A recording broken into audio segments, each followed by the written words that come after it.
падарам зани дуввум гирифт, модарам розӣ нашид, модари мара сар дод. бубине, мардҳое ки зани дуюм мегире, аз ҳамун рӯзҳои аввал зулму ноадолатиро сар мекунед. ҳатто ҳамун занҳои якумтона сар метиҳед. яъне дар ҳамун рӯзҳои аввал шумо нишон метиҳед ки дузанагӣ барои шумо ҷоиз нест, ҳаром аст. чунки шумо ду зана идора карда наметавонед. агар метонисте ду зана саришта мекардеву якера никоҳ карда дигариша талоқ намедоде.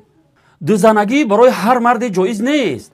адолат дар байни занҳо фарзу воҷиб аст ки шумо дар ҳамун рӯзҳои аввал ноадолатиро сар мекунед. ман намегӯм ки зани якум дар ин сурат ба хотири мухолифат бо шавҳараш гунаҳгор намешавад. агар шавҳар ба ҷои хоб ва нону нафақа комилан таъмин кунад, зани якум ҳақ надорад дар ин сурат мухолифат кунаву бо шавҳараш ҷанҷол кунад.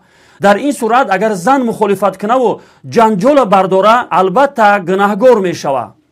ба ҳар сурат сар додани зани якум фақат ба хотири он ки ҷанҷол барпо кардаю аз зангирии шумо норозай, зулм аст, гуноҳ аст. ин фитрати занҳост ки намехоҳанд шавҳаршон зани дуюм бигирад.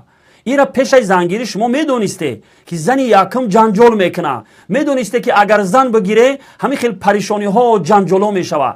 пас бояд пеш аз ҳама бо худ маслиҳат мекарде ки оё аз уҳдаи ду зан мебурое ё на, саришта карда метоне ё на. ин нишонаи мардӣ нест ки ҳамсаре ки аз ӯ ин қадар фарзанддор мешай, чандин солҳо қатиш зиндагӣ мекунӣ, мебиёй ба хотири зани дуюм ӯро сарш метиҳӣ. воқеан ин хеле кори зишту баде аст, хусусан вақте фарзандо калон бошанд. мардҳо, шумо аз Аллоҳ битарсед дар ҳаққи занҳо.